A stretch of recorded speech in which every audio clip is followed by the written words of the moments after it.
Bonjour à tous. Dans cette vidéo, nous allons regarder ensemble comment gérer et transformer des motifs dans Illustrator.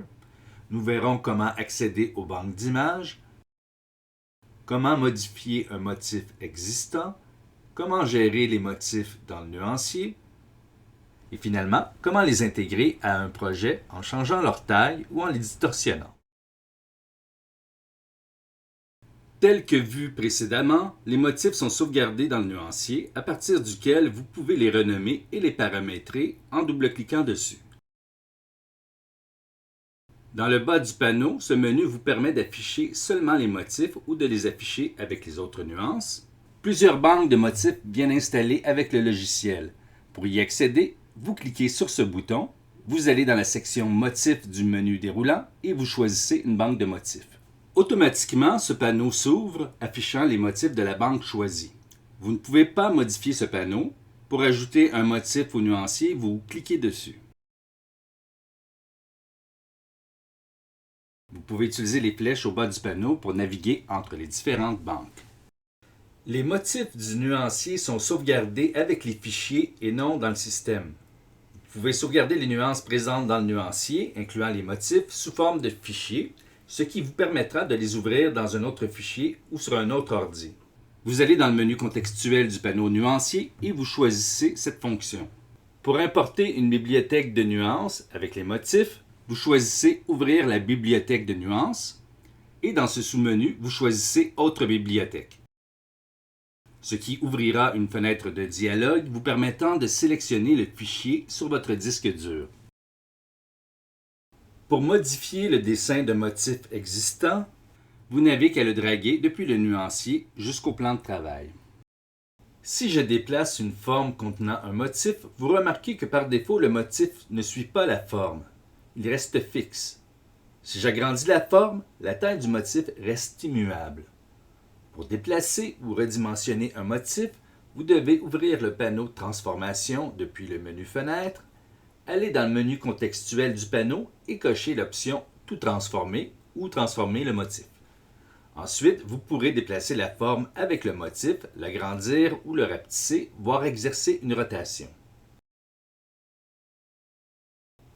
Si vous utilisez l'outil Mise à l'échelle pour redimensionner une forme contenant un motif, assurez-vous de cocher Transformer le motif.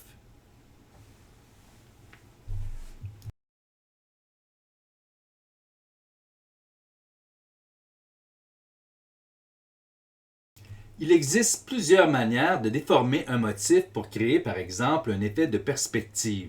Supposons que vous voulez créer un mur de briques vu d'un certain angle dans une illustration. Vous voulez évidemment que le motif suive l'effet de perspective. Pour réussir ce type d'effet, je vous propose deux techniques qui utilisent des fonctions que nous verrons plus en détail plus loin durant la session, mais que nous aborderons brièvement ici. Dans ce premier exemple, j'ai déjà attribué un motif de brique dans le carré. Nous allons nous servir de la forme grise pour distorsionner le motif. La procédure est inscrite au bas du plan de travail. Donc, premièrement, je vais dans le menu Objet, Distorsion de l'enveloppe. Je choisis Option de l'enveloppe et je m'assure que Distorsion des motifs est bien coché. Ensuite, je positionne la forme grise sur le carré contenant le motif. Je sélectionne ensuite les deux formes avec l'outil Sélection. Je vais dans le menu Objet, Distorsion de l'enveloppe et je choisis Créer d'après l'objet au premier plan. Vous voyez donc le résultat. Le carré et le motif qu'il contenait ont été déformés par la forme que j'ai superposée. Voyons maintenant la deuxième méthode. Dans cet exemple, nous allons distorsionner la forme en utilisant l'outil Transformation manuelle. Encore une fois, la procédure est inscrite au bas du plan de travail. La première chose est de vérifier si Distorsion des motifs est bien coché dans les options de l'enveloppe.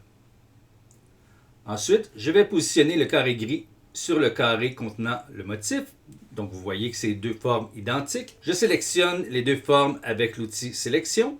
Je vais dans le menu Objet, Distorsion de l'enveloppe et je sélectionne la fonction Créer d'après l'objet au premier plan. Donc, pour l'instant, vous ne voyez aucune différence. L'idée, c'est qu'à partir de maintenant, je vais pouvoir distorsionner la forme en utilisant l'outil Transformation manuelle. Je peux sélectionner cet outil en appuyant tout simplement sur la touche E de mon clavier. Par contre, cet outil n'est pas par défaut dans le panneau Outils. pouvez aller le chercher en cliquant sur ces 3 petits points. Une fois ceci fait, vous pouvez choisir le type de distorsion voulu dans ce panneau et ensuite déformer la forme avec le motif à votre guise.